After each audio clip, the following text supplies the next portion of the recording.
Hey guys, welcome back to another video. Today we'll be looking at 8 great classic black and white noirs. So let's get into it. Before we start, I'd like to remind you guys to like this video or dislike it if you want. And if you haven't already, subscribe to the channel because this channel is so close to getting to 100 subscribers. And if you subscribe, that would really help. The first noir I'll be talking about is the 1942 classic, The Glass Key, directed by Stuart Heisler, and stars Alan Ladd, Veronica Lake, and Brian Donlevy. The reason why I'm recommending it to you guys is not only because it's a great noir, but it's only 85 minutes. And if you're not a big fan of long movies, this is a perfect noir for you. It has great performances from Ladd, Lake, and Donlevy, who I really want to see more of because I've heard that he had an integral role in noir, especially in independent ones, and so I do want to see more from him. Ladd and Lake I haven't seen much of either. In fact, I've only seen one film. That's the film I've seen from them. I'm planning to see Sullivan's Travels and I Married a Witch from Veronica Lake. They're both in the Criterion Collection. If I find those, I'll probably pick them up and watch them.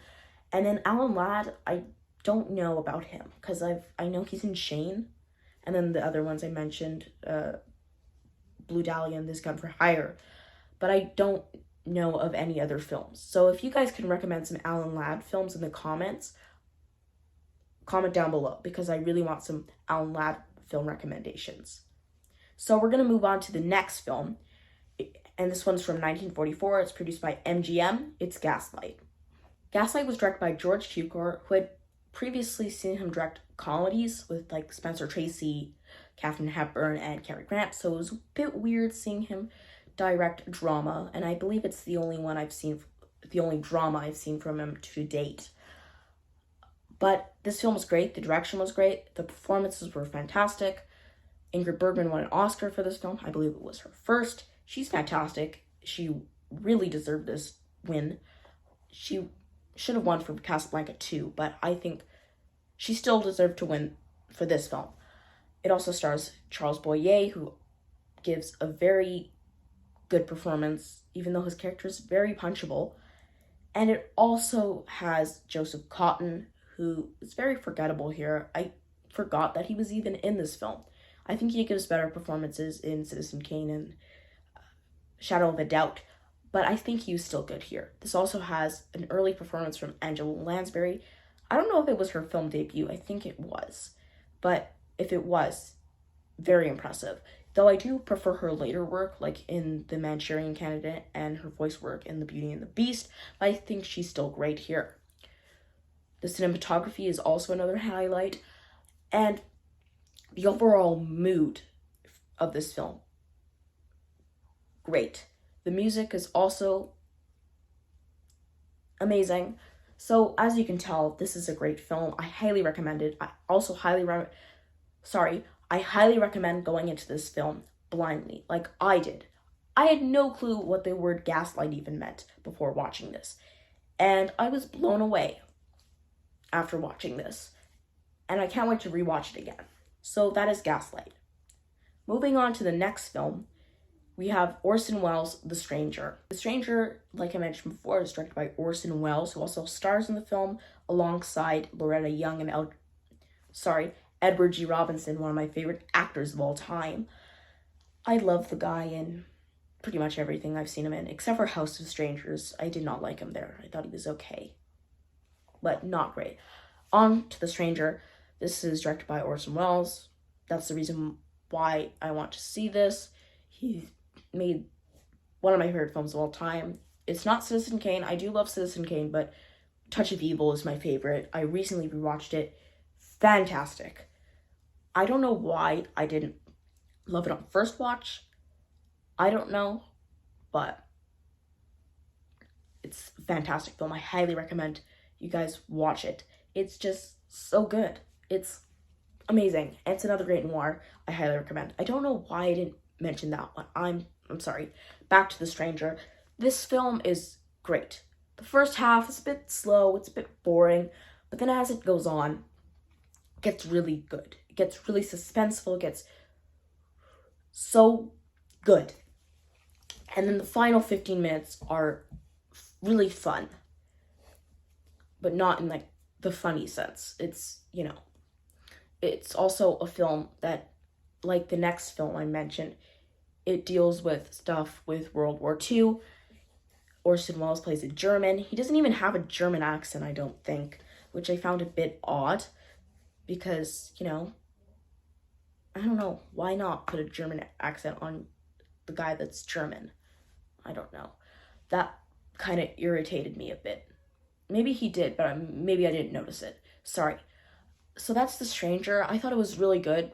I think Edward G. Robinson, Lorna Young, and Orson Welles, he gives a good performance, but not as good as Young and Edward G. Robinson. They give great performances. So we're going to move on to our next film, Crossfire, directed by Edward Dmytryk, and it stars an actor I will be mentioning a lot this month, Robert Ryan. This film stars a lot of Roberts. Well, 3 isn't much, but still. It stars Robert Ryan, who I mentioned before, but also stars Robert Young and Robert Mitchum, who reportedly did not like making this movie. He felt that any American actor could play his character in the film. Do I agree? Maybe, maybe not. Would I like to see someone else play this role? I don't know. It's cool to see Robert Mitchum in this role. Though I do think out of the 3 main leading performances, he's definitely my least favorite. I do like Robert Young here, and it's actually the only good performance I've seen him give, since he's very annoying and very punchable in The Mortal Storm and in Secret Agent. Robert Ryan, on the other hand, is fantastic. I think he's just perfect. This month I watched 3 movies from him, and I will be watching 1 more, and I'm actually going to talk about another one at the end of this video. It's actually another one I picked. It also has Gloria Graham. Is that how I pronounce her name? I'm not sure. If that's how I pronounce her name, say yes in the comments, but if it's not, say no and give me the correct pronunciation. I think she gives an excellent performance here, and it's actually one of her first noirs, and I'm going to talk about a few more of her films in this video. And, Crossfire is just a great film. It deals with anti-Semitism, which was a very serious topic at the time, especially because it was post-World War II. So that is Crossfire. Now we'll be talking about the Otto Preminger film, Where the Sidewalk Ends. Where the Sidewalk Ends was directed by Otto Preminger and was produced by 20th Century Fox. It starred Dana Andrews and Gene Tierney, who appeared in tons of films together, including Laura, which was also directed by Otto Preminger. I prefer Laura, but I still really enjoy this one.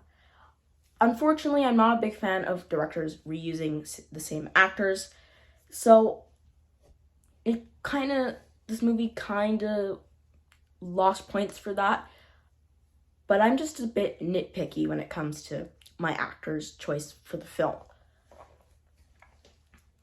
This film also stars Gary Merrill, who was Betty Davis's husband at that time. And unfortunately, I don't know if he's good in this film. He's just okay. I've never been a big fan of him. I've only seen him in 2 films. I've only seen him in this film and All About Eve. I thought he was really good there. Dana Andrews and Gene Tierney were fantastic. They share fantastic chemistry, and they're really what saved this film for me. But overall, it's, a great film. And I wish more people talked about it. And I wish when they brought up Laura, they'd also bring up this film and Fallen Angel, all of these great noirs. So that is Where the Sidewalk Ends. Moving on, we'll be talking about the Marilyn Monroe classic, Don't Bother to Knock. This is the shortest film on this list. And I wish that this film was longer. Honestly, it goes by very quickly, but I don't know, I just wanted more here, and that's the reason why I don't love it as much as I wanted to. Richard Widmark is great here, and I think he is, one of noir's most famous actors. Marilyn Monroe, oh my god, she gives possibly my favorite performance from her. I mean, I love her in Some Like It Hot, but she's just so good here.